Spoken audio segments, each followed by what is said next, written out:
Immediately after leaving the special detention center, the released politician Yevgeny Roizman boldly declared, "Every person who was born in Russia should be mentally prepared to serve time.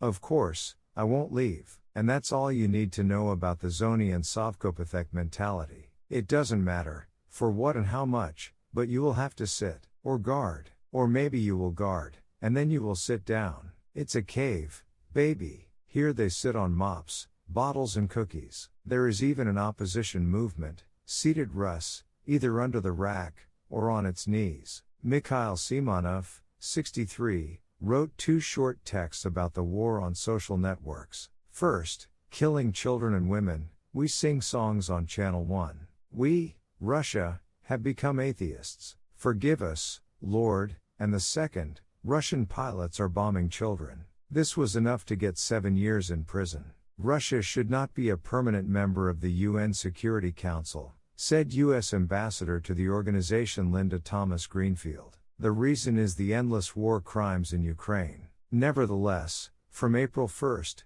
Russia will become the chairman of the Security Council for a whole month, and its permanent representative, the bald devil Nebenzia, will receive the authority to convene, open and conduct meetings, and sign the documents adopted by the Security Council.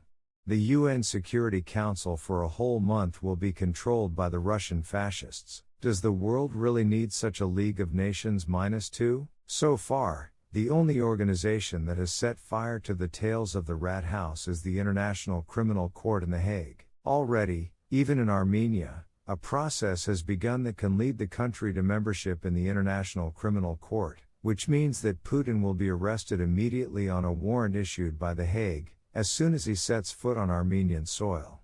Moscow and its stable will already hysteria, threatening extremely negative consequences if Yerevan joins the Rome Statute. But the most terrible independent American court for politicians has already announced 30 counts of charges against ex-US President Donald Trump, after which he carried nonsense about the witch hunt.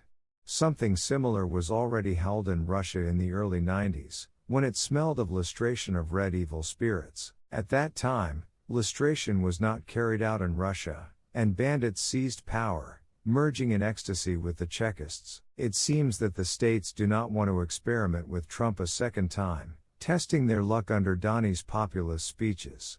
However, everything is just beginning, and the Republicans promise to launch an investigation, although many of them agree that the United States has an independent judiciary.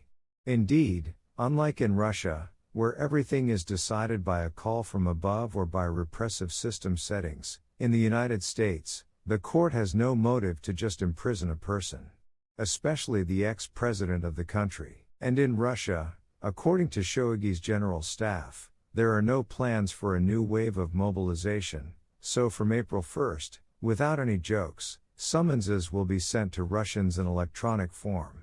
New technologies are stepping through the cave, but their development always ends in the same way, with the sound of hammers in the cemetery.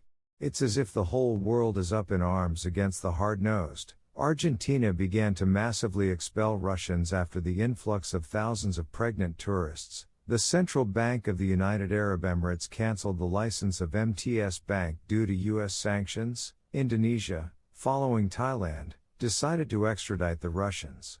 Now even there you can't hide from the mobilization curse, and only patriotic deputies of the Legislative Assembly of the Chelyabinsk region proposed to the State Duma to amend the criminal code so that criminals do not go to jail, but go to atone for their guilt in the trenches. Americans, follow the progressive trends of the cave. Give the Chekists your beloved Trump, he will still fight near Bakhmut, fanning his red hair with the glory of Wagner PMC. The Turkish parliament ratified the protocol on Finland's accession to NATO after it was approved last week by Hungary, which the Russian Foreign Ministry immediately added to the list of unfriendly countries.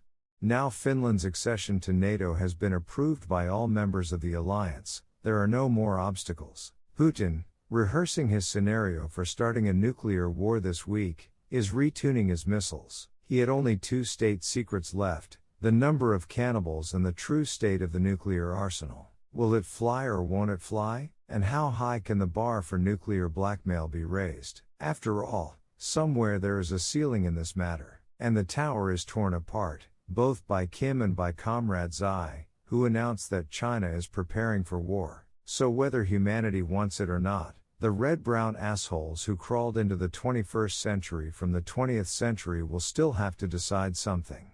Unless, of course, humanity does not want some handsome sledgehammer Nebenzia to become the president of the post-nuclear world.